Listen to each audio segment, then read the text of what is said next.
자, 여기 이제 구체적인 내용을 이제 들어갈 텐데, 제가 아까 이제 그 에도마코 중기 때 4개의 세력들만 이제 교육한다고 했잖아요. 예, 한 가지 빼먹었어. 예, 루크도 있어요, 루크. 그러니까 이렇게 5개 이렇게 보시면 돼요. 예. 자, 그래서 이 통상 국가는 이런 식으로 조선, 루크, 네덜란드, 중국, 그다음에 이제 국가는 아니지만 아이누 이렇게 이제 보시면 되겠죠. 자, 그래서 이제 세국 정책 국가, 그러니까 이제 바뀌게 된 것은 이제 기독교 박해 사건하고 관련돼 있다 이렇게 보시면 돼요.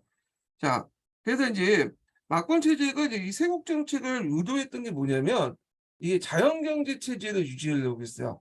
예. 왜 그러냐면 일단 이게 이제 국내적으로 이제 국외적으로 여러 물품들이 들어오면 이제 상품화폐 경제가 발달될 거 아니에요. 그러면 당연히 농산물 가격이 떨어지겠죠. 근데 사문화 계층들이 주로 연봉이나 녹봉을 받는 게 이게 뭐예요? 쌀로 받는 거잖아요. 그러면 쌀값이 떨어지면 사문화의 경제 생활이나 뭐 다이모나 막부의 어떤 재정이 악화될 거 아니에요. 그래서 그걸 막기 위해서 그 당시 상품 유통을 제한을 하고 이렇게 세국 정책을 하려고 했거든요. 그게 이제 일시적으로 성공을 했어요. 근데 이게 의도하지 않게 이제 국내적인 여러 이제 다양한 요인으로 상품화폐 경제가 막부 중기 때 이후부터 발달되기 시작하죠. 그러면서 어 막부가 의 어 그 뭐냐면 염려했던 결과가 그대로 나타나게 되죠. 그래서 상품화폐 경제가 발달되면서 막부나 번의 재정이 악화되고 사무라이들이 경제적 빈곤에 빠지는 형태가 일어나요. 그래서 대무역을 통해서 이걸 막으려고 그런 현상을 막으려고 했지만 실제로 그게 잘 안 됐다. 이렇게 보시면 될 것 같아요. 그래서 인제 그 세국 경제 결과 일시적으로 막부의 어떤 장기 경제 체제를 유지하려고 했지만 실질적으로 그게 잘 안 됐다는 걸 좀 기억을 해 주시고요. 네.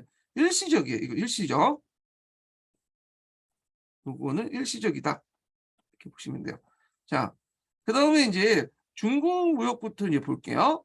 자, 명청 간의 국교 단절로 해서 조공체제 무역을 벗어나 사무역 중심으로 발달했다. 그래서 그 당시 일본은 에도 막부는 명나라와 청나라와 다 공식적인 관계를 맺지 못했죠. 그래서 이제 명나라는 시다토나 나가사키 등의 중심으로 사무역을 하거나 동남아시아 일본 상인과 명나라 상인과의 어떤 상호 무역 이렇게 있죠. 동남아시아에서 좀 무역을 하거나 그다음 청나라는 이제 배경을 보면 그 당시 청나라는 이제 3번의 난을 진압하고 뭐 정성공 난을 진압하면서 그 나름대로 청계령을 철폐를 했죠. 그래서 상선의 출항을 허용하기 시작해요. 그래서 이제 나가사키를 중심으로 해서 무역이 발전을 하기 시작하는데 거기에 인제 중국인의 집단 거주층이 형성이 되죠. 그래서 그때 중국인의 집단 거주층을 뭐라고 하냐면 도지야시키라고 해요. 도지야시키. 예, 나가사키에. 예. 그래서 거기 도지야시키에서만 중국인들이 살 수 있도록 이렇게 인제 했던 거죠. 그래서 인제 그때 청나라가 너무 무역을 많이 하니까 이게 인제 많이 은이 빠져나가잖아요. 그래서 인제 무역량을 제한할 필요가 있기 때문에 그때 신패를 발행했다. 이 신패를.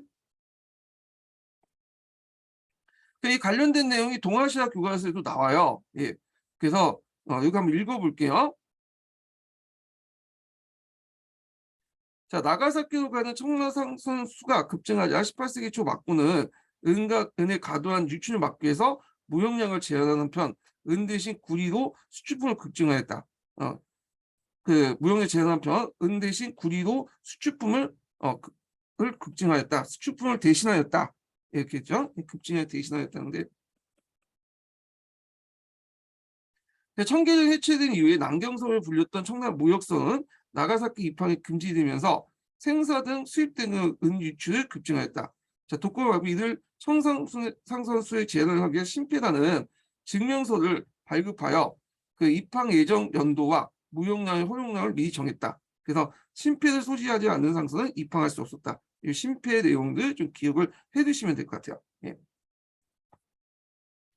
자, 그래서 이제 이렇게 해서 이제 있고 뭐 조선은 우리나라 거니까 이제 넘어가고 대지만은 아까 네덜란드 상인 관련된 내용이니까 있고요. 누크는 뒤에 좀 설명할게요. 이 부분은요. 자, 그래서 여기까지 쭉 전개를 했고요. 그 다음에 여기 보면 막번 체제 발전과 전개 과정을 볼게요. 요거는 에도 막부 때 이제 초기에서 중기까지의 이제 뭐냐면 정치 내용인데 그냥 이런 게 있구나 하고 넘어가시면 될 것 같아요. 예. 그래서 중요한 것만 언급하고 넘어갈게요. 5대 쇼군 스나유시 때 이때 계속군 시대에서 문치주의를 했다. 뭐 이런 것도 있고 그다음에 6대 이제 쇼군 이에노부인데 이 사람도 문치 정치를 했지만 이 사람이 좀 약간 또라이 같은 기질이 좀 있어요. 그거 있고 그 당시 이제 생률 연령이라는 걸 이상한 걸 해서 뭐 개나 생물 같은 걸 죽이지 말라고 그런 이제 명령을 내리긴 하죠. 뭐 이런 거 넘어가시면 될 것 같고 그다음에 이제 에도 중기 때부터 이제 상품화폐 경제가 발달되고 도시가 발달되기 시작해. 우리나라 똑같아. 예. 그래서 농업이나 여러 산업들이 발달되기 시작하는데 개간 산업의 경작지 면적이 확대되고 농업 기술의 진보가 일어나기 시작하죠. 그리고 상품 작물이 재배되고 기나이, 그러니까 이제 기내 지역을 얘기하죠. 기내 지역의 특산품을 생산했다. 그리고 특히 이제 에도, 교토, 오사카, 삼도가 각기 특색을 유지하면서 성장을 했다는 거죠. 그 다음에 이제 육상교통로 같은 경우에는 창건교대 형태를 갖고 이제 했기 때문에 육상교통가 되게 발달됐어. 그래서 도쿄를 중심으로 해갖고 큰 길이 5개가 뚫렸다고 그래요. 예.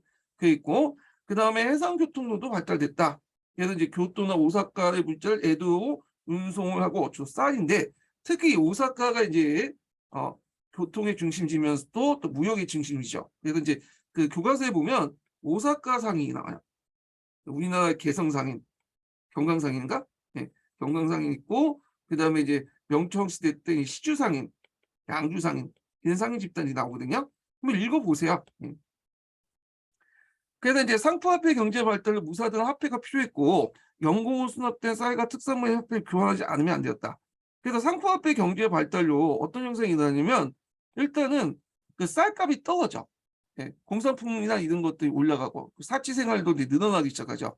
그러니까 무사들은 똑같은 이제 그 쌀을 받다 보니까 양을 계속 똑같은 그 쌀을 계속 지속적으로 받잖아요. 일정한 용량 그 양에 그러다 보니까 이제 자기들 월급에 비해서 월급은 그대로인데 이게 이제 물가가 점점 올라가니까 생활을 못 하는 거야. 그러다 보니까 상호나의 개인은 또 돈을 이제 상인들이 빌리고 아니면 또 그 막부라든지 그 번도 돈이 없다 보니까 이제 뭐냐면 또 빌리고 그러니까 이게 채무가 늘어나는 거야. 사무라이나 번이나 막부나. 그래서 이 막부는 그걸 타개하고자 이제 덕정력을 공부하죠. 채무 탕감력. 그래서 일시적으로 그걸 벗어나지만 또 사무라이 입장을 그 상인 입장을 때는 상인 그 사무라이한테 돈을 빌려줄 경우에는 이게 위험도가 있다. 리스크가 올라가니까 이자가 또 올라가죠. 돈 빌리기 어렵고 뭐 이런 이제 상황이 빠진 거예요. 자, 그래서 이렇게 해서 다이모나 뭐 사무라이든 다 빈곤화가 이제 초래됐다. 그래서 이제 그 뭐냐면 무사들이 돈이 없다 보니까 상인들에게 자금 빌려주고 그 다음에 이제 막부에서 뭐 이걸 빚을 탕감해 준다고 덕정률 내렸더니 또 이제 상인들이 더 돈을 안 빌려주고 빌려주더라도 이자만 올려주고 이자를 올려서 빌려주고 뭐 이런 식의 이제 악순환이 펴지게 된 거죠. 그래서 나중에 이런 재정 악화, 사무라이 궁핍화 이런 것들이 그 에도 후기 때 이제 번정 개혁이라든지 그다음 막부 개혁에 반영이 돼요. 예, 이거 뒤에 좀 얘기할게요. 그 다음에 이제 화폐나 금융업이 발달되죠. 그러니까 금전이나 은전, 에도 시대 때 만든 것이 일어나되고 그래서 이제 일본 같은 경우에는 양본위제를 실시했어요. 금본위제와 은본위제. 그래서 에도 막부 시대 때는 그래서 이런 것들은 이제 좀 기억을 해주시면 될 것 같아요. 그래서 이제 학문이 발전이 있는데 요 관련된 내용이 이제 좀 이거는 문화 부분은 여기 좀 잘 안 돼 있더라고요. 네, 그래가지고 제 교과서 제 자료 가지고 좀 얘기할게요. 몇 페이지 펴보시냐면요.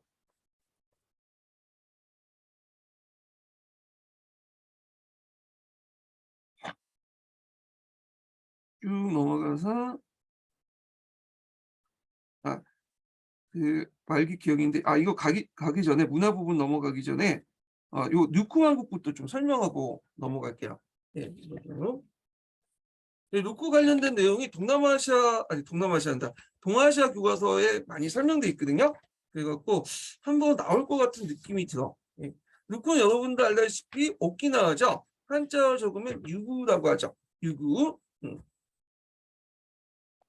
자, 이 유구는 좀 약간 이제 역사 발전이 좀 늦었어요. 그래갖고 이제 15세기 가서야 그 이제 유구 왕국이 성립이 될 정도였거든요. 그래서 이제 그 당시 명청, 동남아시 조선과 중개모를 통해서 번성하다가 17세기 때 그 시마지 사스마변이죠. 사스마변의 공격을 받아요. 그래갖고 거기에 통제를 받게 되죠. 그런데 이제 일본이 여기를 완전히 자기 영토로 만들지 않아, 에도마쿠 때. 왜냐하면 이제 그 당시 에도마쿠 때는 일본과의 조공무역이 안 됐잖아요. 중국 간에. 중국의 조공무역을 하기 위해서 그 당시 이 루크 왕국을 그대로 살려두죠. 형식상. 그래서 루크 왕국은 17세기 이후에 그 당시 청나와 조공 관계를 맺고 조공식분 관계를 맺으면서도 실질적으로는 그 사스마를 통해서 일본의 통제를 받는 그런 관계였어요. 예. 자, 하여튼 이렇게 있고, 그러면 내용을 볼게요. 초기 루크는 이제 넘어가고, 그래서 이제 그 왕국이 14세기에서 이제 15세기까지 이제 분리된 시기가 있었어요. 그래서 부족장을 이제 아지라고 했거든요. 이 아지들이 부족 국가들을 이제 아지라고 하는데, 이 아지들이 치고받고 싸우는 과정에서 북산, 중산, 남산 세력들이 분리됐다. 그리고 나서 그 뭐냐면 15세기에 넘어가서 통일왕국이 이제 만들어지죠. 예, 그래서 루크 왕국 만들고, 그래서 뭐 이렇게 이제 그 정치가 있는데 이거는 건너뛰고요. 중개무역이 중요해요. 자, 루크는 14세기에서 16세기 전반에 걸쳐서 중개무역을 번성했는데, 루크의 위치를 보시면 금방 알 수 있어요. 여기 루크가 여기 있죠. 오키나와. 그래서 이제 명, 조선, 일본, 동남아시아 딱 지리적으로 연결시킬 수 있는 요충지잖아요. 그래서 이제 지리적 이점을 이용해서 중개무역이 번성이 됐고요. 예. 그리고 명예 조공무역과 해금 정책이 큰 배경이 되었다. 그래갖고 그 당시 이제 조공무역을 그 당시 누크는 하고 있었죠. 명나라하고. 근데 또 명나라가 해금 정책을 했잖아. 예. 그러다 보니까 이제 해금 정책을 피하기 위해서 그 당시 누크를 이용해가지고 일본 상인들, 중국 상인들, 이런 상인들이 모여갖고 여기에서 중개무역을 했던 거야. 예.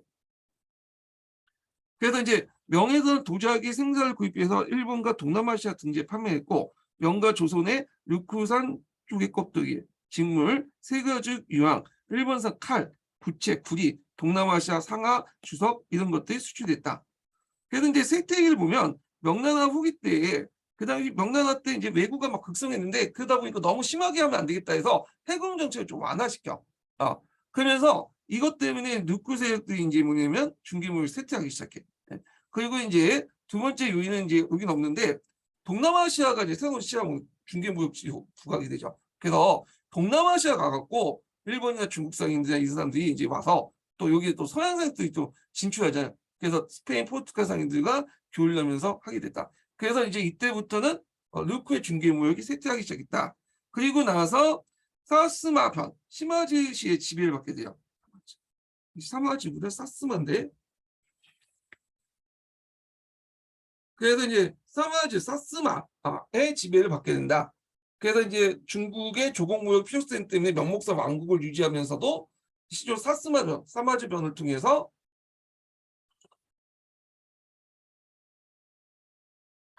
사스마가 낫겠네.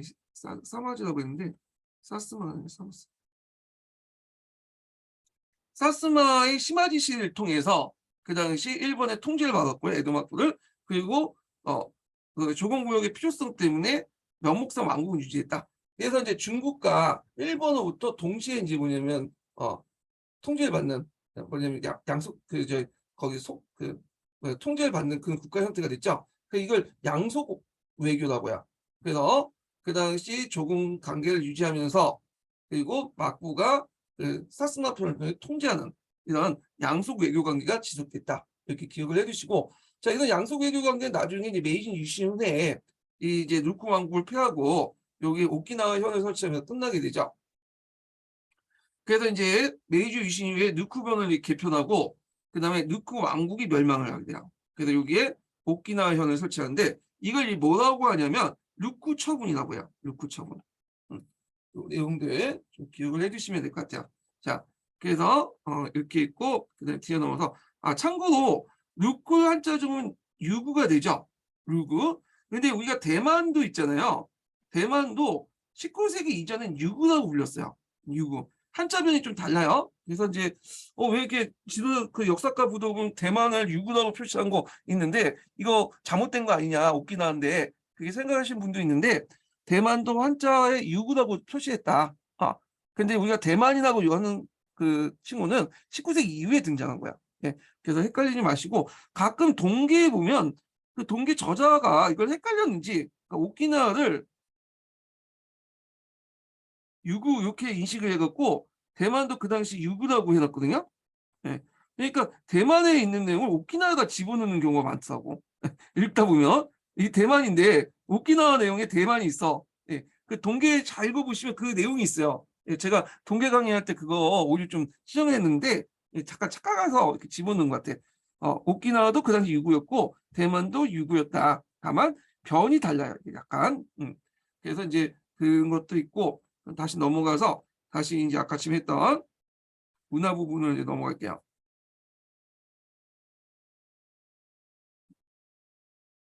자, 에도 시대 때 문화를 보죠. 에도 시대 때 문화는 예전에 아주 객관식 오랜 객관식 기축문제 있죠. 그때 조닝 문화 좀 언급되고 한 번도 안 나왔어요.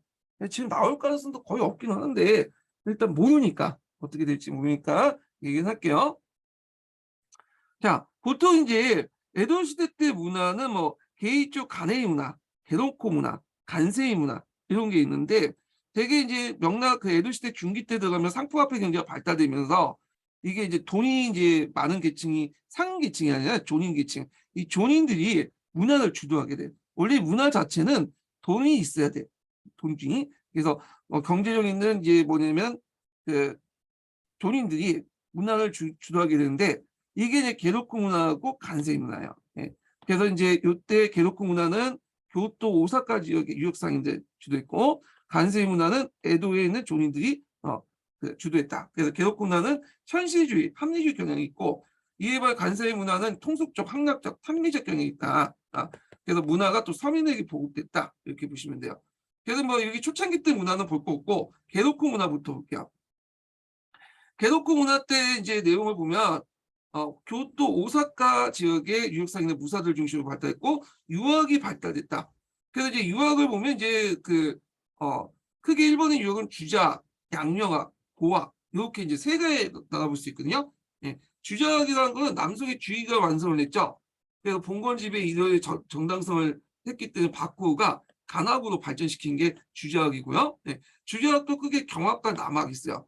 그래서 정통 주작, 1번의 간학은 후지나라 세이카야. 이 후지나라 세이카부터 시작한 게 이제 견학인데 이 사람은 이제 누구부터 영향을 받았죠? 간항에 영향을 받은 거죠. 그래서 이 간항으로부터 정통 이제 조선 성리학을 받아들인 거야. 예. 원래는 이 사람은 이제 선종 승려였는데 간항의 이제 가르침을 받고 성리학적으로 바뀐 사람이에요. 그래서 이제 뭐 하야시 라잔을 거쳐갖고 이제 정착이 됐던 거고요. 그 다음에 이제 여기 남학은 좀 약간 이상한 건데 남학은 좀 뒤에 있지만 이제 약간 그 성리학하고 신도가 뭐 약간 결합된 형태로 이제 발전됐어요. 약간 반계율통의 이제 그 계열이었다 이렇게 보시면 되고요. 그 다음에 양명학은 이제 되게 일본에서 건너왔죠. 실천을 강조했고 주자학을 비판하고 되게 반막부 성격을 갖고 있어요. 자, 공학은 뭐냐면 그 주작이나 양명학이나 뒤에 이제 송나라 이후부터 등장한 학문이잖아요. 네. 그래서 이거는 이제 제대로 된 유학이 아니다.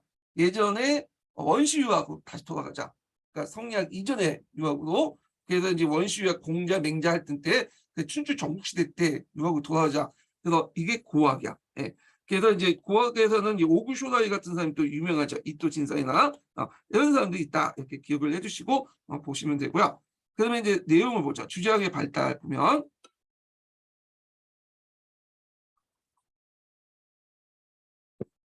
자, 주작은 이제 배경을 보면 주작의 군신 명분을 중시한 학문이기 때문에 봉건지스로 접합하고 막부번의 권력을 보호받으면서 발전됐죠. 간악화됐죠. 특히 일본의 주작의 특징이 뭐냐면 상하 전분의 리를 강조해요. 그러니까 이제 개서적 신분제를 되게 중요하죠. 그래서 막부나 다이모가 딱 명령을 내면 그 밑에 있는 사무라이나 농민들은 무조건 그걸 따라야 돼. 예. 이게 이제 자연 질서다. 뭐 이렇게 강조를 하는 건데 이를 통해 산업공사의 봉건적 신분 질서를 정당화시킨다는 거죠. 그러니까 우리나라 주작하고 좀 달라요. 우리나라 주작은 약간 이제 뭐가 강하죠? 신성론이 강하고 그 다음에 왕이 명령하더라도 왕이 뭐 명분에 맞지 않으면 대꾸할 수도 있고, 왕이 명분에 맞지 않고 막 이상한 짓거리 하면 쫓아낼 수도 있잖아요. 그래서 반정이 가능했던 거잖아요. 성리학적 명분에 나와서. 그런데 일본에서 그런 개념이 아니라 왜 이런 그 성리학적 여러 가지 특징 중에 상하 질서, 개서적 질서를 되게 강조하는 방향으로 부각이 돼서 했다. 그거는 그럴 수밖에 없는 게 그전에 전국시대였잖아요. 전국시대는 하극상이죠.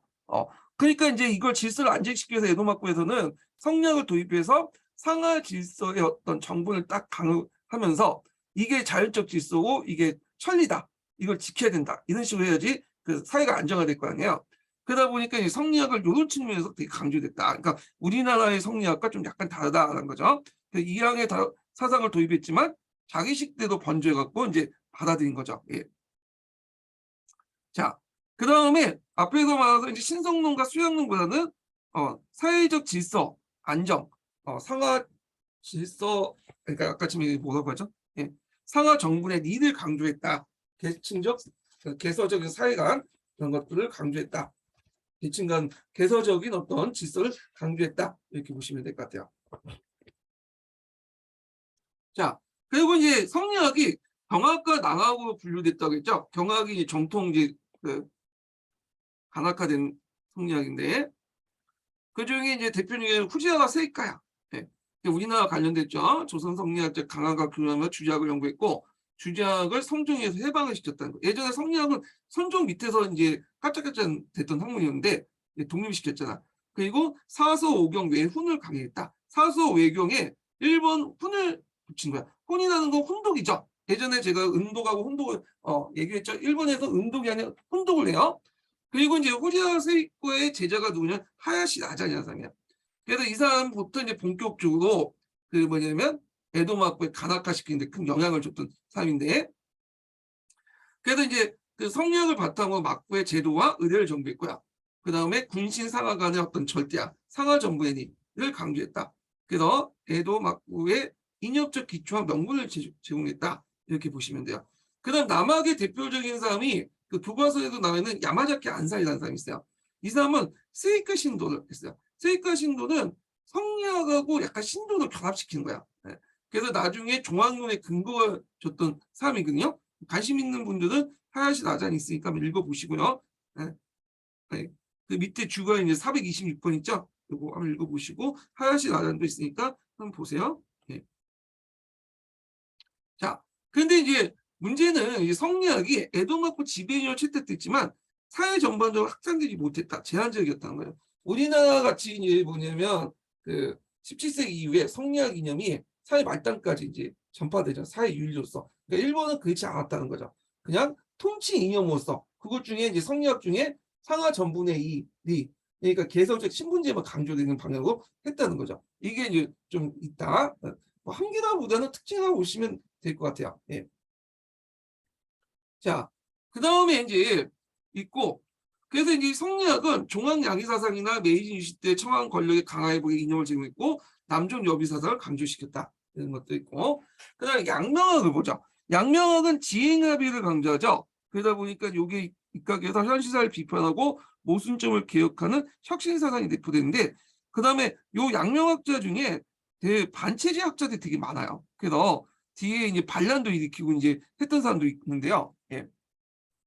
그 때문에 뭐냐면 그 막부의 경계를 받았다 이렇게 보시면 돼요. 학자 중에 이제 그 보면 여기 이제 구마자와 반자라는 사람이 있는데 요 제자가 누구냐면 유이수세치라는 사람이 있어요. 유이수세치가 이제 이 오사카 달렸는데 유이수세 낭인이었죠. 낭인이었는데 반란을 일으켰죠. 그 사람이. 하여튼 이런 사람도 있었다 이렇게 보시면 되고, 자, 그다음 고학은 그 뭐냐면 주자 해석의 의의를 제기하면서 원시 유학, 춘추 전국시대 때 그 돌아가자 원래 유학으로, 그래서 이제 고학이 되는 거야. 오면 고자에서. 그래서 제가 가르쳐 보니까 이제 학생들이 고학하고 국학하고 헷갈리신 분이 있다고. 그래서 이제 그러니까 그 학생 중에 헷갈리는 애들이 있는데 국학하고 고학은 달라요. 이거는 예, 다 아시겠죠? 이거는 국학은 유교를 비판하고 예전에 이제 야마토의 그 학문을 이어받잖아. 고대 유학을 고대 학문을 이어받자는 거고, 일본 고유 학문을. 이건 고학은 원시 유학으로 가자는 거죠. 좀 다른 건데, 다만 이제 고학의 학문 방법론이 국학에 영향을 미쳤어요. 이건 방법론 측면에서. 예. 자, 하여튼 그렇게 있고, 학문의 객관성과 실용성을 강조해요. 왜냐하면 이제 이 고학은 예전에 춘추 전국시대 때 공자나 맹자나 했던 그 말들의 의미를 정확히 파악하려면 그 사회적 경제적 배경도 알아야 된다 하면서 나름대로 고증적이고 실증적인 방법론을 채택해요. 예. 이런 것들이 상당히 이제 뭐냐, 우리가 신학하고 비슷한 그런 경향성을 띠게 돼요.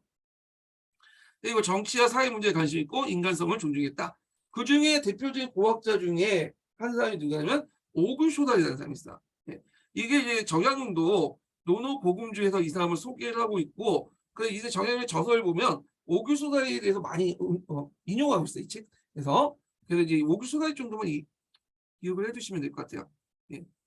자, 그래서 이제 이게 고전 중증과 경험주의 이런 것들 객관적 방법은 국학의 발달에 영향을 있다. 그래서 국학은 고학을 반대하는 거지만 방법론 입장에서는 수용했다는 거죠. 어떤 그런 실증적인 방법론, 고증적 방법론 있죠. 이런 것들은 국학이 받아들였다라고 보시면 될 것 같아요. 예.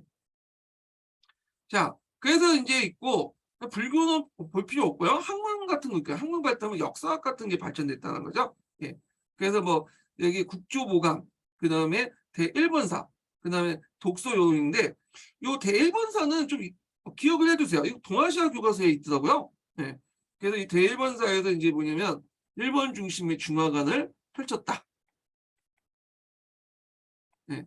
그래서 이제 대일본사가 있더라고요. 그래서 한번 기억을 해두시고, 이거는 나중에 종합량의 바탕이 되는 이제 미투학의 어떤 이론적 배경이 되었다. 이걸 제공해 줬다는 거, 이런 거 있고, 그 다음에 자연과학도 이제 발달됐죠. 네. 그래서 이제 중국이나 이제 서양에서 여러 이제 학문들 받아들이면서 농업이나 뭐 약지학, 본초학 약지학이죠. 천문학 이런 것도 이제 뭐냐면 발달됐다. 이렇게 기억을 해두시면 되고요. 자, 문해에 보면 상인 문화가 발달됐다는 거. 그 당시 상인들이 돈을 많이 버니까 상인들이 이제 돈을 쓰면서 문화적 항의를 하겠죠. 그래서 상인 중심의 문화가 발달됐고, 통속적 서민적 남녀 예정을 주요 소재로 했다. 그래서 이제 이거는 이제 뒤에 제가 이제 있지만 상인 문화 중에 후반기 때 문화였던 가세 문화 관련되네요. 그래서 뭐 이제 있는데 뭐 그 제가 이제 뭐 일본 문화에 대해서 잘 모르니까 뭐 가미가타든지, 그래서 가미가타, 그래서 이제 오사카나 이런 데도 중심을 해갖고 있고, 가세 문화가 이제 여기 중심이죠. 그 다음에 이제 하이카이 뭐 있는데 시조풍 일본 문화라고 그래요. 예. 그 다음에 뭐 소설책도 이제 갖고, 특히 영국 보면 일본 하면 딱 대표 가복기 있죠. 예. 가복기가 이제 서민 문화로서 대표적인 존인 문화인데, 자, 여기에서 노래, 춤, 제주 이런 것들이 결합이 됐고요. 여기 가복기의 특징은 그 경극과 마찬가지로 성인 남성들만 출연하는 연극이에요. 예. 그래갖고 있고 가복기 스타들은 상당히 이제 인기가 많았다고 해요. 예. 그 외에도 뭐 불량코, 뭐 녹화코 뭐 이런 것도 있었다. 그리고 이제 우리가 일본은 이제 딱 일본 문화 연상생 꽃꽂이, 뭐 정원장식, 도자기, 특히 도자기 같은 게 임진왜란 이후에 발전됐죠. 그래서 이제 조선 포로들 잡아다 이상평 같은 사람을 잡아다가 그 발전시켰다는 거. 그래서 이제 시사토나 시제이나 뭐 이런 도자기가 되게 유명했다는 거, 이런 것도 이제 기억을 해주시면 될 것 같아요.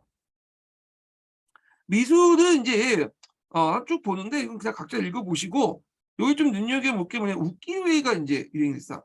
예, 우키 풍속화인데, 그래서 이제 이 풍속화는 이제 뭐냐, 파나예요, 파나. 그래서 일일이 그림에 시간이 걸릴 거 아니에요. 그래서 파나를 찍어가지고 대량으로 생산하는 거야. 그래서 이제 주로 이제 가복기의 배우들이나 자연 소리, 뭐냐면 연인들의 어떤 모습들이나 아니면 이제 여러 가지 다양한 이제 자연 풍경들을 그려놓은 거예요. 그래갖고 이렇게 해서 이제 목판화로 이제 찍어냈던 것이 뭐냐면 우키요이다. 그래서 이제 이런 내용들 기억을 해주시고요.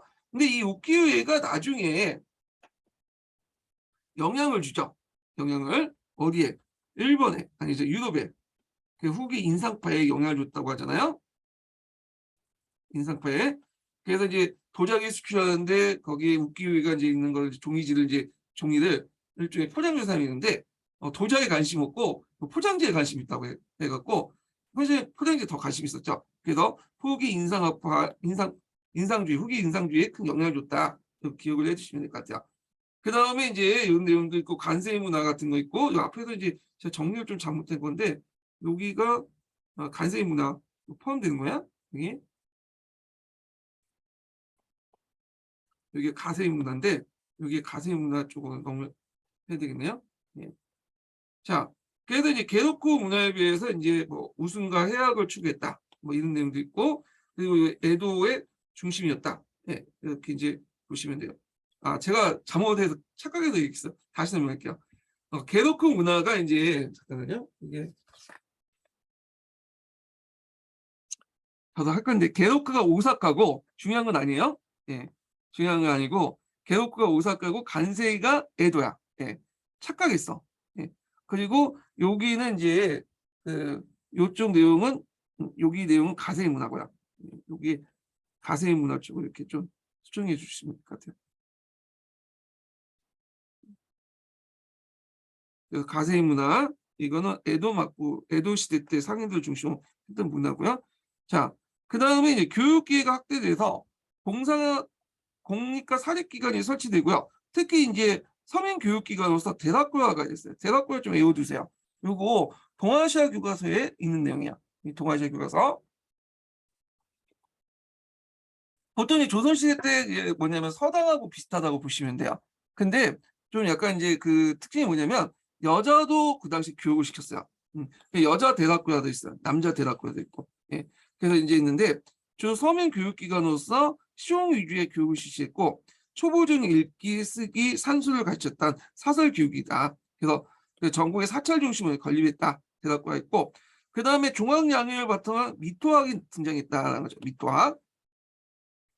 그래서 이제 그 여기에서 이제 항시를 높이긴 하는데 아직까지 미토학은 그 뭐냐면 조나왕의 글쎄요. 항시는 높였죠. 그렇지만 막부는 무시하지 못했다. 그래서 막부의 정치적인 어떤 역할은 강조하면서도 항시를 높였다고 보시면 돼요. 근데 이 미토학이 나중에 조낭양이와 연결되거든요. 이거는 나중에 이제 종황과 양이 사상과 연결돼서 사막 운동을 연결된 것은 후대 얘기예요. 에도 막부 말기 때 얘기고 아직 초창기 때는 여기 뭐냐면 막부의 정치 역할을 높이면서도 항시를 높이는 방향으로 했다. 그렇지만 막부 말기 때 들어가면서 대외관계 긴장해짐에 따라서 양이론과 결과돼서 그때 종황양이가 되고 형실 정치 운동의 이념적 근거를 제시했다. 그래서 이게 이제 탐학 운동으로 발전이 된 거죠. 자, 그 다음에 국학을 보자. 국학은 이 나라 국자잖아요. 그러니까 일본의 고유학문을 연구하자는 거야. 그 앞에 있었던 뭐 주제학, 양명학, 고학 다 중국에서 건너온 거잖아.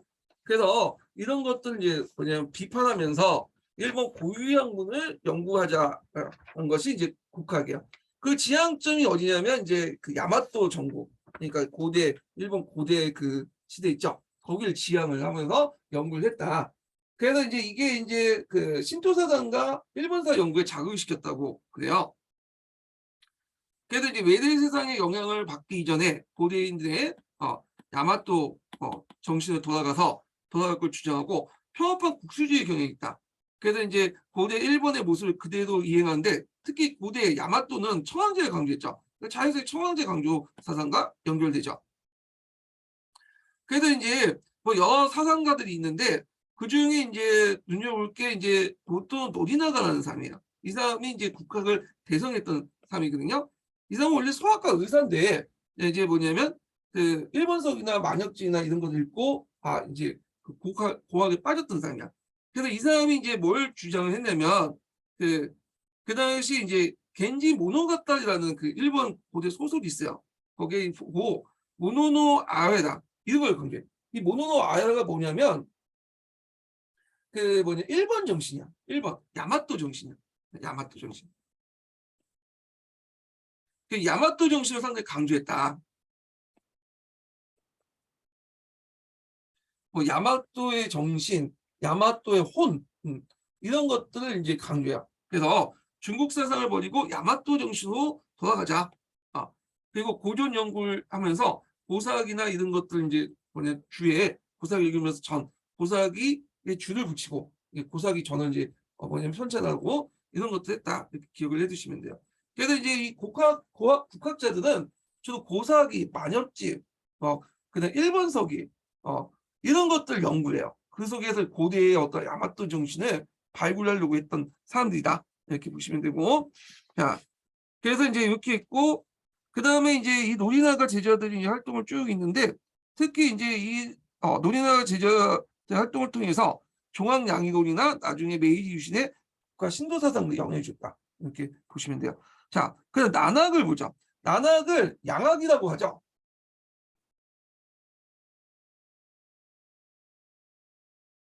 난학은 이제 에도 시대 때 네덜란드어로 쓰여진 책을 통해서 이루어진 서양 학문 연구를 이제 난학이라 하죠. 난학. 그래서 보통 이제 그 네덜란드를 하란이라고 했잖아요, 예전에. 그래서 그걸 이제 해서 난자가 되죠. 좋은 법칙에서 그래서 난학 이렇게 이제 얘기하는데, 그래서 난학 연구는 나가사키 대지마 항구에서 네덜란드 상으로부터 서양 학문을 도입하면서 이제 시작했고요. 그때 이제 그 서양 학문의 도입에 크게 이제 뭐냐 관심을 가졌던 사람이 쇼군 도쿠가 요시무네요. 예. 그래서 이제 이 당시 그 서양 서적을 이제 뭐냐면 수입을 허용하고 양학을 용인해줬다. 그래서 신학을 장려한 것이지 서양의 목적을 연구한 것이다. 그러니까 이제 서양 자체의 사상보다는 서양의 기술이나 뭐 의학이나 이런 거에 관심이 있어서 받아들였다. 실용적 지식에 이렇게 기억을 해두시면 돼요. 그래서 그때 이제 의학부터해서 천문학, 역학, 지리, 물리 등등 과학기술 측면에서 받아들였던 거고요. 그래서 이제 그때 이제 대표적인 책이 뭐였냐면 이것도 교과서에 나왔는데 가이타이 신소, 해치의 신서죠. 네. 이게 이제 스기타 간파구가 번역한 의학서적이야. 네. 그래서 이제 서양 서적 중에 일본어를 번역한 최초의 책이다 이렇게 있거든요. 그래서 중체 그 해체 신서, 정확한 중체 해체 신서라고 하는데 그래서 이제 이거에 왜 중요하냐면 의학서적으로 중요하긴 하지만 또 이게 또 그 번역하는 과정이 중요해요. 그 당시 네덜란드어를 몰랐을 거 아니에요. 그래서 생판 모르는 상태에서 이제 일본어 번역을 해야 되니까 이 스키타 겐페우가 그 스토리를 주식했어. 네, 이걸 번역하는. 그래서 처음에 되게 개고생했다고 그래요. 내가 한자 한자를 잘 모르다 보니까. 그래서 간신히 한자 한자를 그림을 통해 비교하면서 알게 되고 그걸 이제 문법 구조도 알게 되면서 이제 하게 되죠. 그러니까 처음에는 한 줄 한 줄을 해석하는데 한 달, 두 달 걸렸는데 이제는 어느 정도 노하우가 쌓이다 보니까 이제 금방금방 해석이 되는 거죠. 그래서 이 해체 신설을 만들고 나서 자연스럽게 그 일본어를 이제 뭐냐면 네덜란드어를 일본어로 번역하는 번역 기술들이 늘어나는 거죠. 번역 능력 역량들이. 그래서 이걸 바탕으로 해갖고 이제 최초의 난일 사전도 이제 뭐냐 편찬을 하고 있대요. 여기 보면. 그래서 일단은 처음이 어려웠던 거지. 마지막에 이렇게 어느 정도 사전도 편찬하다 보니까 이제는 사람들이 너도 나도 이제 네덜란드를 서적을 이제 가지고 와서 번역을 하기 시작한 거야. 그래서 이제 형성된 것이 난학이다 이렇게 보시면 돼요. 자, 그래서 합리적인 난학의 결과를 보면 합리적인 정신이 발달되면 세국정치의 비판적인 사고가 형성돼서 그 난학도 이제 이게 너무 번성하면 안 되니까 막부도 난학을 적극적으로 통제하면서도 실용적인 지식과 군사 기술을 받아들이려고 했다. 그래서 뭐 이 네덜란드 상과 관련된 사건들이 일어나요. 이거 뭐 이거 한번 읽어보시고 자 난학은 실용적인 학문으로서 이제 막부의 보호를 받으면서 사상적으로 막부의 편찬의 긴장관계를 유지했다. 그러니까 이중적인 한 거죠. 막부는 실용적인 학문은 받아들이겠지만 사상 같은 건 위험한 사상 막부의 반체제적 성향일 수 있으니까 통제하려고 했던 거죠. 예. 자, 하여튼 뭐 막부의 의도와 달리 이제 뭐냐면 난학의 이해가 깊어지면서 서양 문물의 자유로운 유입이 통제하려고 하려는 막부 권리의 비판적 입장이 등장했다. 그리고 이때 그 난학의 근거지가 됐던 대지마죠. 여기 대지만 인공선이죠.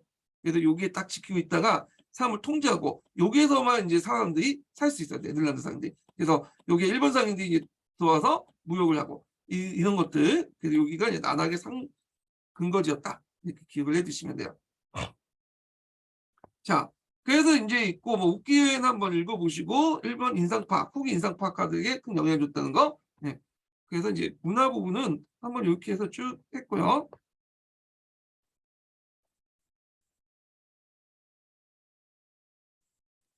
자, 여기 보면 이제 막부 체제 동요화 세트 해볼게요. 예. 그래서 이거는 이제 뭐와 관련된 거냐면 에도 막부 말기 때 여러 가지 사회 경제적 문제가 일어나잖아요. 예. 그리고 이제 무사하게끔 이제 몰락을 하기 시작하고 군피화되고 그다음에 그 막부 차원이나 그다음에 다이모 차원에서 막대한 빚을 지게 되고 이걸 이제 개혁을 하려고 해요. 농촌 사회도 크게 이제 변화가 되고 그래서 이제 이 개혁은 크게 이제 두 가지 방향에서 이루어지죠. 막부에서 했던 그 막부 개혁과 그다음에 그 번에서 했던 번정 개혁 이렇게 두 가지 개혁이 이루어져요.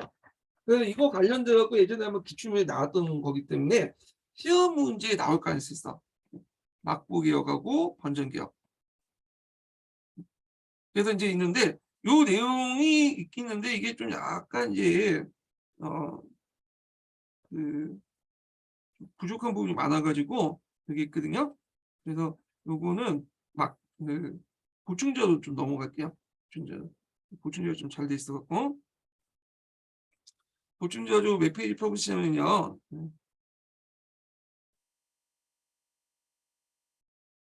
쭉쭉 넘어가서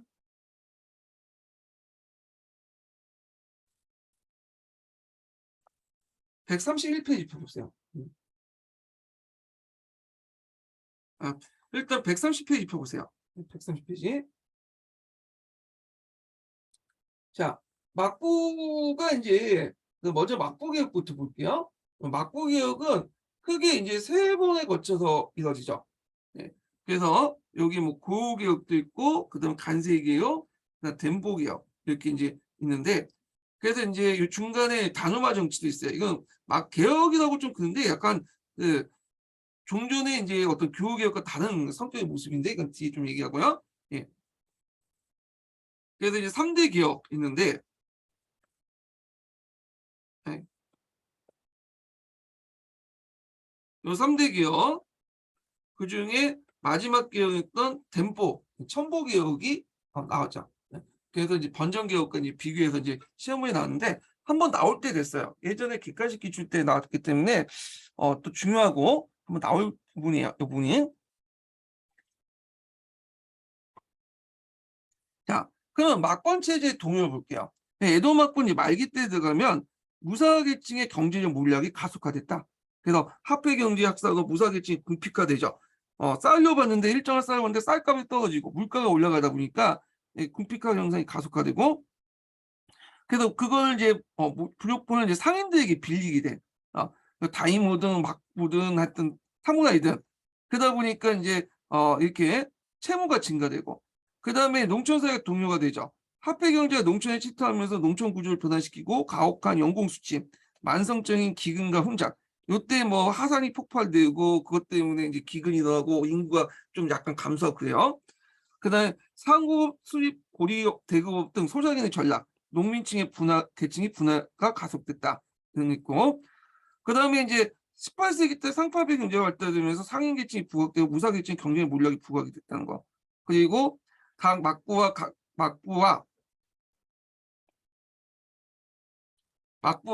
각 변의 재정 적자, 통상 수교를 요구하는 외국 성반의 접근, 자연재해, 그래서 뭐 화산 폭발도 되게 많고요.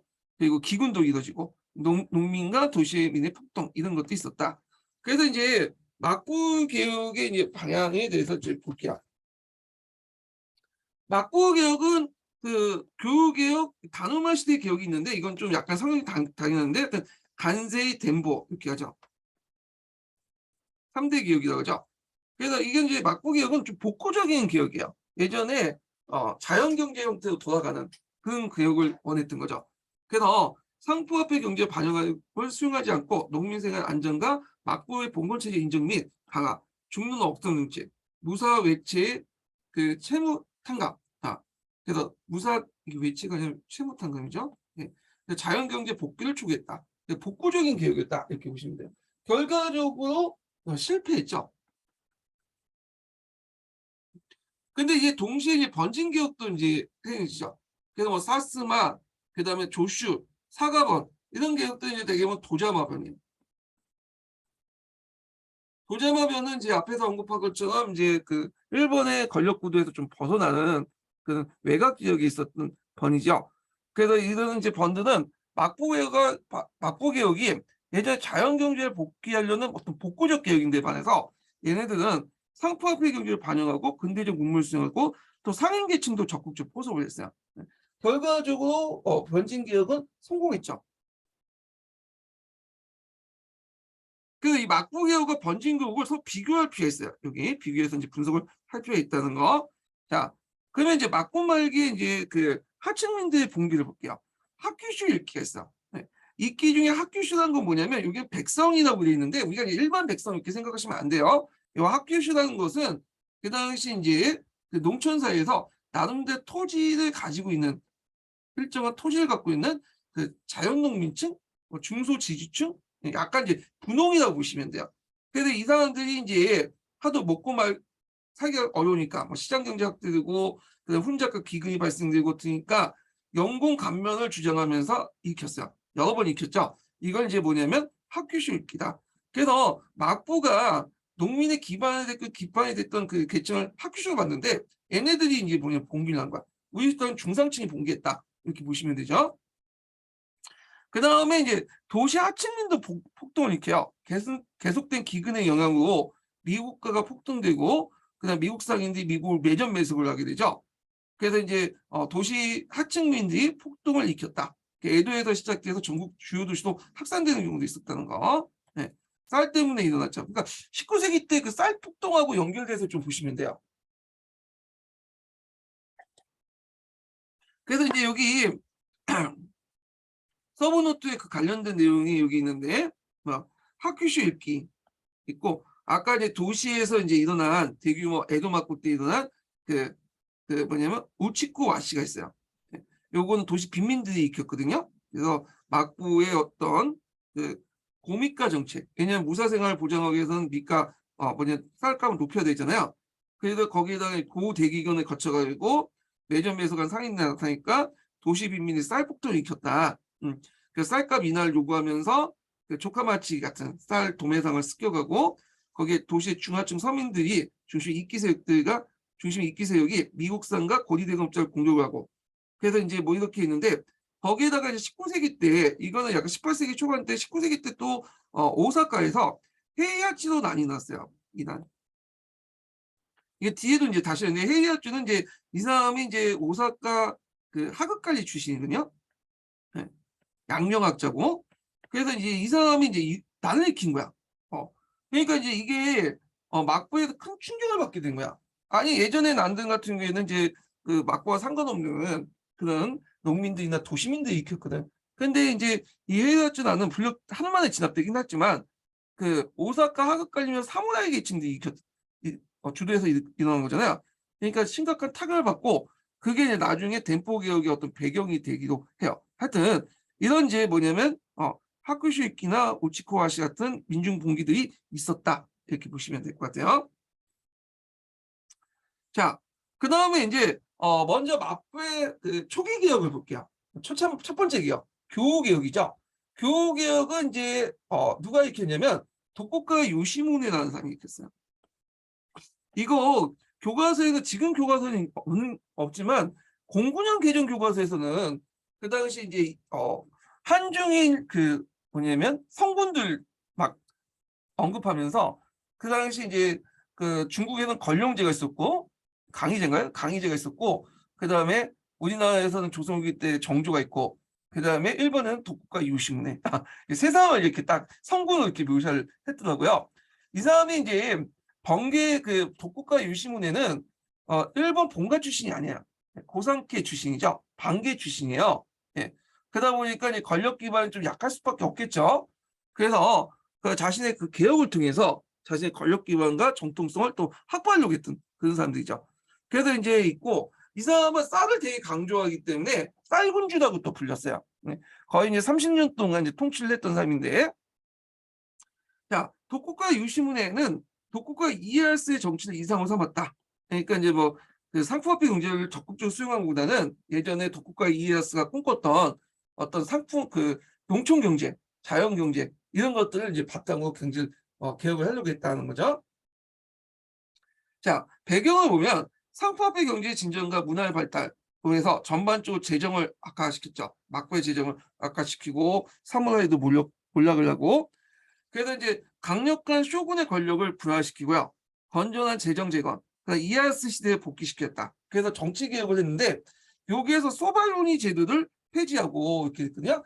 쇼바요니 제도가 뭐냐면 이거는 이제 쇼군이 이제 명령을 이제 전달하죠. 그때 장관이 누구냐면 보통 로주라고요. 로주. 이 사람이 이제 뭐냐 국무총리인데 그래갖고 이제 이 루즈에게 전달해야 되는데 그 루즈가 이걸 통해서 왜냐면 각각의 이제 그 간원들에게 전달을 해주는 게 공적 조직이거든요. 근데 이 소바요니는 항시 옆에서 비서 역할을 하면서 측근 정치를 하게 되는 거예요. 그러니까 이런 공식적인 이제 뭐냐면 루트가 아니라 그냥 쇼바요니가 이제 와서 비서관들이 와갖고 비서관들이 얘기했던 건 이제 지가 했던 것을 소관한테 전달해서 뭐냐면 일을 처리하는 사적 정치를 하게 되죠. 밀실 정치를 하고 그러다 보니까 이게 여러 가지 폐단을 불러일으켰어. 그래서 그 당시 소바요니의 제도를 폐지하고 로주를 중시한 공적 질서를 회복시키려겠다. 공적 의사결정 과정을 그런 것들 좀 기억 있고요. 그 다음에 좀 많이 어려운데 구지카 타오 사다 마케키 공사 방어 정서를 공포해서 그래서 이제 정리해서 그 법령의 판결 집대성 및 재판 기준 삼았다. 이건 이제 예전에 무가법 관련된 내용이나 뭐 민사 이런 법 등들을 정리한 거야. 그래서 행정 조직의 효율화와 그 조직화 효율성을 운영하고 합리성과 공정성을 도모했다는 거. 그 다음에 이제 하타모토와 곡괭이죠, 곡괭이.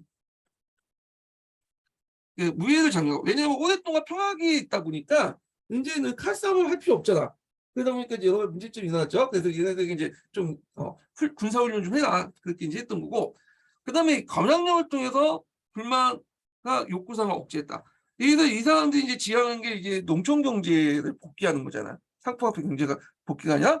그다음에 감량령을 내요. 감량령은 후에 이제 막부 개혁에 이제 뭐냐면 계속 영향을 줘요. 그러면 감량령이야. 네. 욕구를 억제하고 아껴 써라.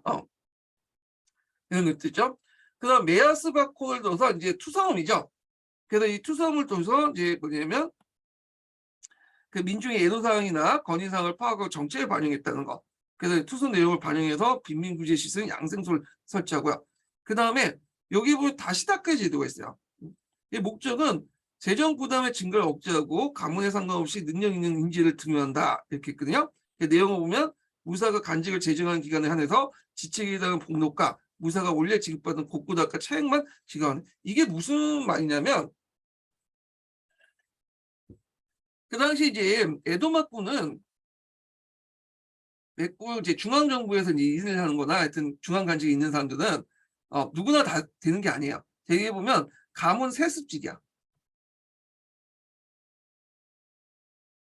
그래서 예를 들어서 이제 뭐 로주라면 뭐 적어도 이제 뭐냐 다이모 중에 그 한 100만 선 정도 되는 다이모들이 노주에 들 수 있다. 이런 식으로 예를 들어갖고 그 밑에 있는 여러 간원들이 있죠. 그래서 A라는 간원이 있으면 여기는 적어도 한 5만 석이 있어야지만 뭐냐 취임할 수 있어요. 이게 딱 한정돼 있거든요.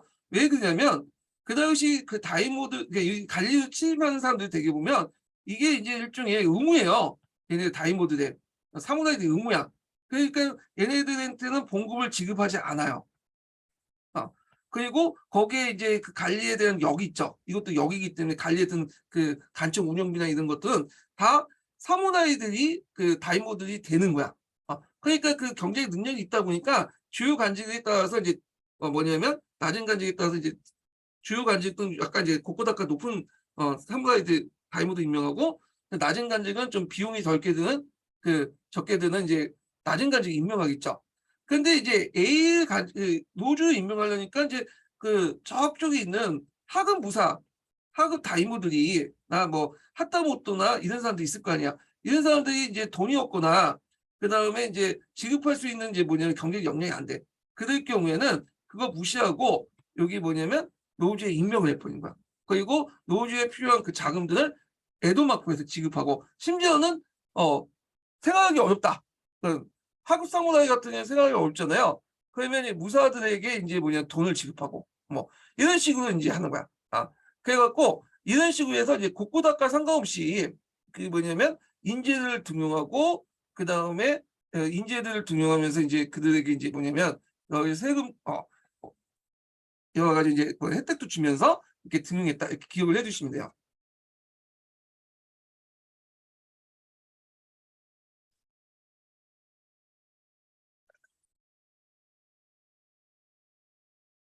자, 그래서 이제 이런 내용이 있고 뭐 다시타카 제도가 있는데 뭐 그냥 보시면 될 것 같고 그 다음에 경제 정책을 보면 연공 증진책이 있어요.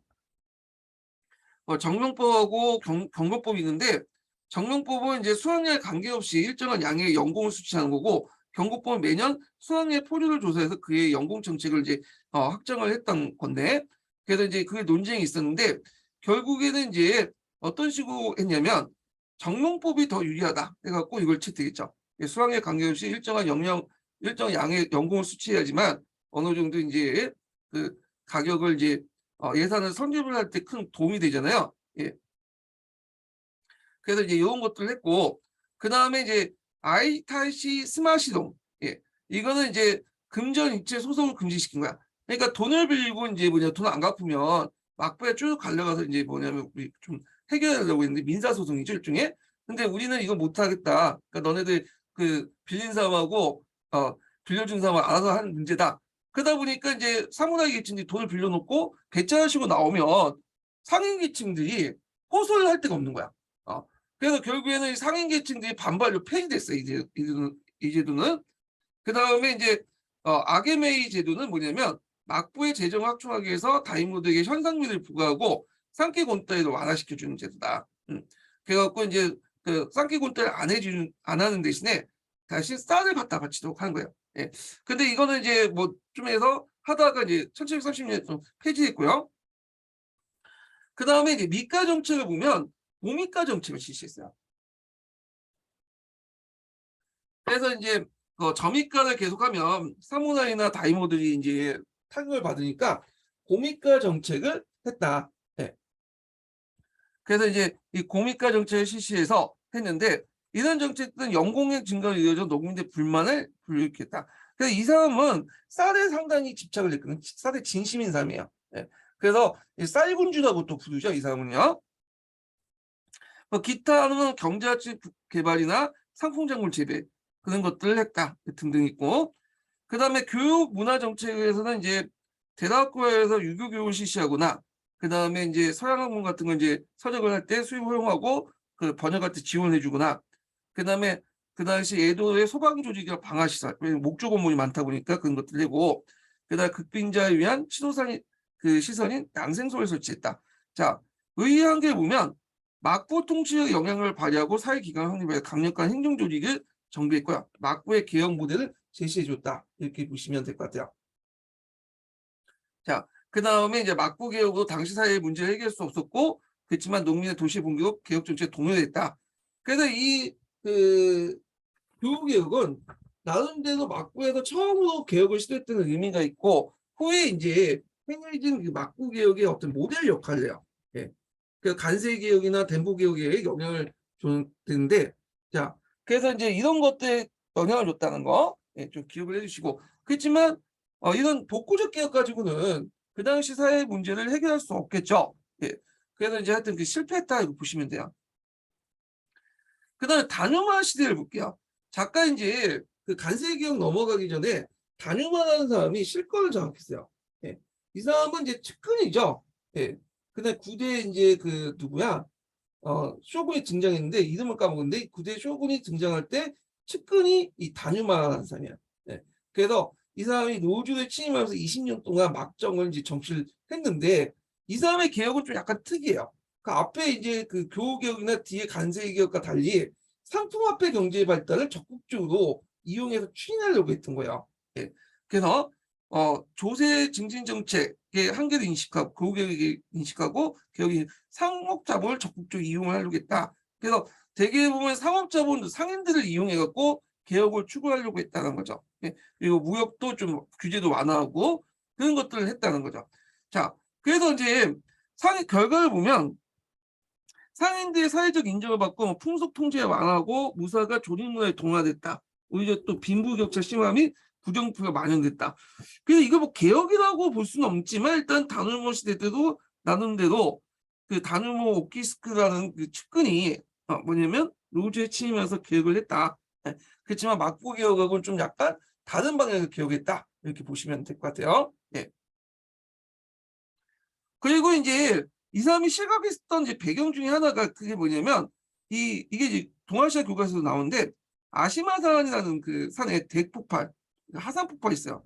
그래서 하산 폭발이 일어나면 거기에 이제 폭발이 일어나면 분진이 하늘로 올라가잖아요. 그래서 이렇게 분진이 있으면 햇빛을 맞죠. 그래서 그것 때문에 가뭄이 일어났어. 가뭄. 그래서 가뭄이 일어나서 대기근이 일어나요. 가뭄에 의한 대기근이 일어나고 요 기근 때 많은 사람이 죽어요. 이게 덴메이 대기근이라고 하거든요. 덴메이 기근. 그래서 덴메이 대기근이 일어나서 뭐 쌀가 폭동으로 해서 주요 도시와 농촌의 폭동을 일으키고 요게 있는데 이거 한번 기억을 해두시는 게 좋을 것 같아요. 그래서 이게 이제 1783년에 일어났어요. 18세기 후반대죠. 그래서 덴메이 대기근 때 이제 인구 증가가 이제 그 동아시아 교과서에 있거든요. 그래서 계속 증가되다가 18세기 후반 때 약간 꺾여요. 다시 올라가지만 이게 꺾이죠. 요게 이제 뭐냐면 여기 덴메이 대기근 그것이 이제 아사의 원인이 됐던 것이 아시마사 관련해서 대교 가뭄을 대기하고 대기근을 불러일으켰다. 이걸 좀 기억을 해주시면 될 것 같아요. 자, 그 다음에 이제 간세이 개혁을 보죠. 간세이 개혁은 로조는 이제 앞에 얘기한 것처럼 이제 어떤 사람은 오늘날 국무총리 정도 보시면 돼요. 이 마사다이나오 사다노부가 이제 개혁을 했는데 교육 개혁 방향은 교육개혁과 마찬가지예요. 복구적이고 좀 약간 이상주의적 개혁이죠. 그래서 교육개혁을 모범으로 막부를 재건하려고 했다. 그 앞에 문제가 됐던 다뉴마 오키스크 세력을 몰아내고 좌파 세력을 막부에 요직에 등용했고요. 그래서 다뉴마가 시작한 영리사업을 폐지하고 상업적으로 결탁된 정책을 청산했다. 다뉴마 시대에 이양된 사회 긴장과 항폐하는 농촌을 부흥하려고 했고 막부를 재건하려고 했다. 그래서 이제 제일 중요한 게 농촌 부흥이야. 왜냐하면 농촌을 부흥시켜 생산량 늘리고 연공을 늘려야지 막부를 재정을 개선할 수 있고 사물화의 궁핍된 처지를 개선할 수 있겠죠. 그래서 이제 내용을 보면 식목, 개간, 치수를 장려했고요. 영리마을 추구하는 부업을 금지하고 그 다음에 벼농사를 주육하는 농민생활을 안정시켰다는 거. 그리고 이제 그 당시 이제 농민들이 도시로 많이 진출했거든요. 임금 노동자를 생각하고 있었는데 다시 고향으로 돌아라. 농업 인구 확보를 위해서 농촌 복귀 명령을 내죠. 물론 이게 잘 안 됐죠. 사실 맞지도 않죠. 예. 그 다음에 오사메야도라는 상인 조직을 해체했어요. 예. 그래서 중간에 이 사람들이 이제 일종의 우리나라식으로 따면 공납업자하고 비슷하거든요. 중간에 떼어놓은 게 많아. 그래서 농민부담을 감소시키려고 그렇게 했던 거고, 그 다음에 이제 기원령을 내렸어요. 네. 그래갖고 이 기원령을 일종의 덕정령이라고 보시면 돼요. 그래서 그 당시 이제 막부의 직속신하 있죠. 하타모토와 곡괭이가 여러 가지 상인들에게 빚을 많이 줬어. 그래서 종전의 채무를 파기하고 이후의 채무는 저리도 줘라. 그래서 이제 이렇게 해서 중화군 무사를 상대로 미국 매매와 고리대금을 하고 있던 후다다시 고리대금업자들이 타격을 받았다. 근데 이거는 일시적인 것뿐이고요.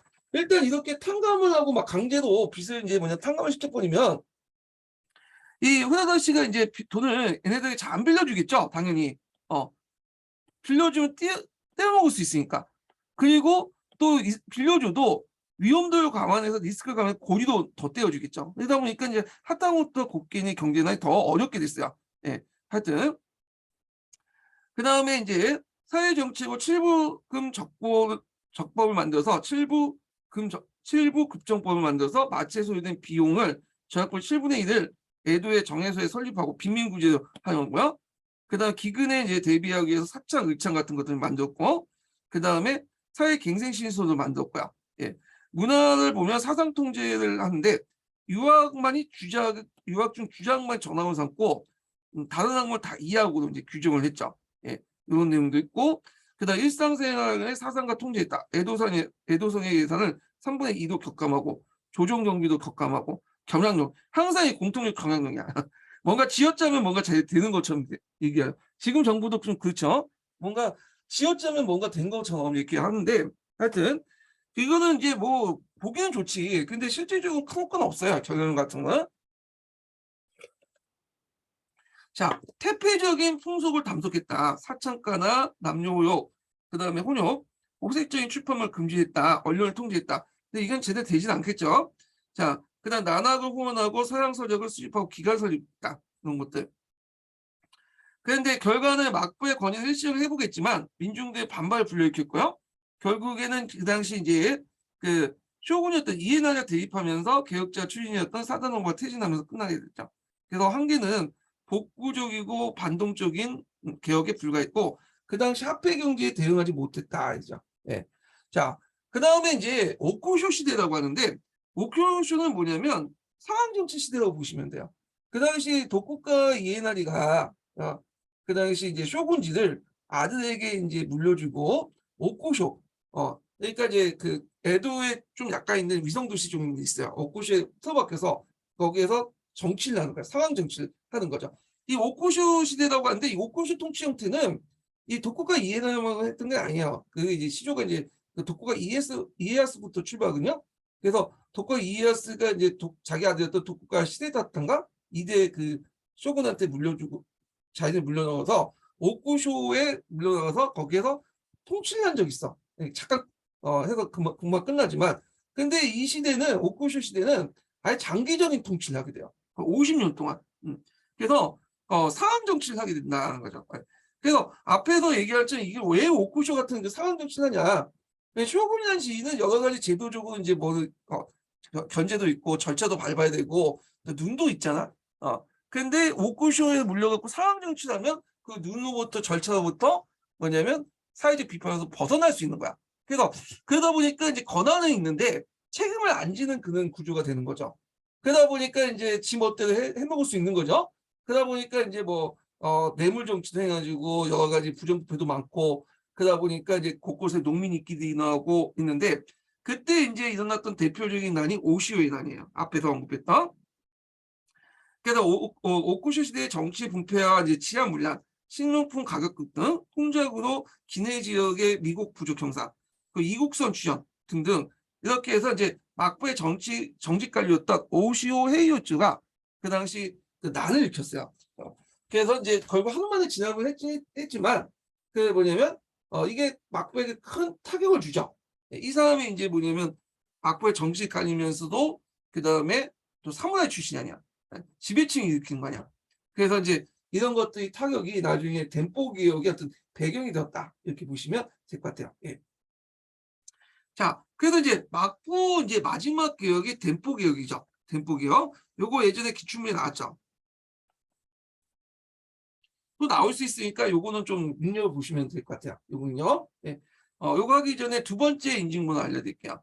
두 번째 인증번호는 68번입니다. 두 번째 인증은 68번입니다. 덴포 개혁은 제가 이제 언제 시작했죠? 좀 시태가 될 것 같은데 좀 쉬었다가 다시 진행을 하겠습니다.